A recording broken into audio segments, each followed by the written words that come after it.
Hello everyone, this is Anjali Wahingbam and you're watching Imanu Live Top 20 News of 26th November 2021. MLA Laishio Kaishing, chairman of the Hill Areas Committee, has lauded the state government for taking matured and positive steps regarding the contentious Manipur Autonomous District Council's Bill 2021.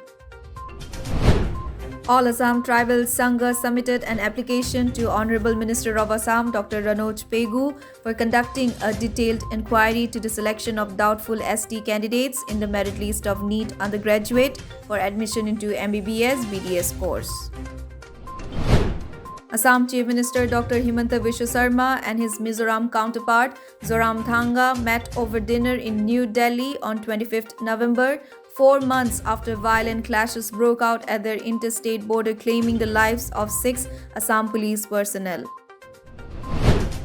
A government hoarding written in the Assamese language has stirred up a controversy in Barak Valley of Assam once again. The hoarding was put up on November 24. On November 25, the Barak Democratic Front, led by Pradeep Datta Roy, set a deadline of 48 hours to the district administration for removing the hoarding and had threatened to take the matter into their hands if the administration fails to do so. Accordingly, the hoarding was removed today. A massive 6.1 magnitude earthquake has jolted Mizoram and the northeast. The earthquake was reported at around 5:15 a.m. today. The epicenter of the earthquake has been reported to be near Thanzol in Mizoram. No casualty, injury, or damage to property has been reported so far. The 12th edition of the Dibrugarh Book Fair got underway at the Chaukidingi Playground in Assam's Dibrugarh today. The 12th-day book fair, organized by the leading socio-cultural organization of Dibrugarh, Milan Jyoti Sangha, in association with the All Assam Publishers and Booksellers Association, was inaugurated by the eminent literature and former Assam Sahitya Sabha President Nagen Saikia. The Kamrup District Transport Office will carry out a special enforcement drive against vehicles that missed paying taxes in Guwahati from December 1. The enforcement drive will be carried out against the private and public vehicles that failed to pay pending taxes within the stipulated deadline. Even though Nagaland has around 10,000 surplus teachers in the government sector, KT Sukhalu, school education advisor, said a huge chunk of teachers are untrained and also untrainable. Sukhalu informed that, as per the Unified District Information System for Education, there are 1,953 schools in Nagaland with 19,600 teachers of all categories with 850 teacher vacancies as of October this year.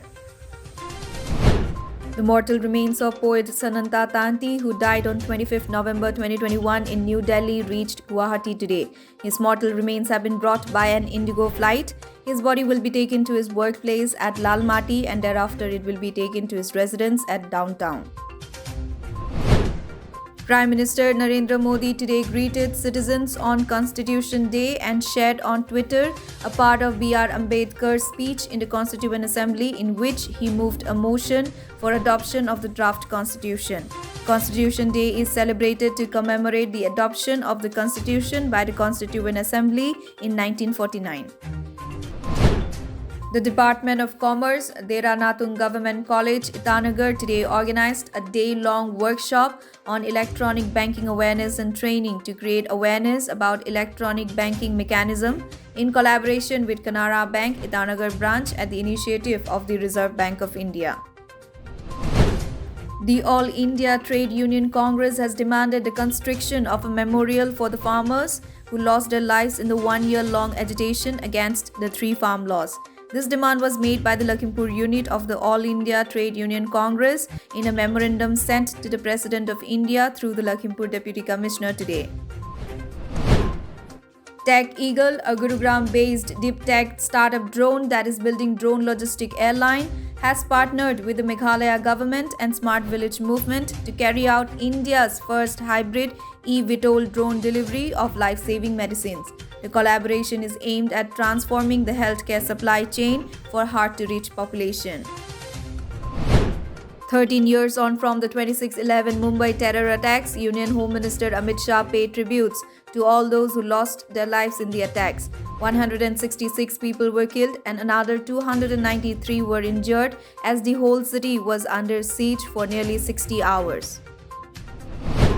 The Civil Aviation Ministry today said that the commercial international flights to and from India will be resumed from December 15. The decision was taken after consultation with the Ministry of Home Affairs, Ministry of External Affairs and Ministry of Health and Family Welfare.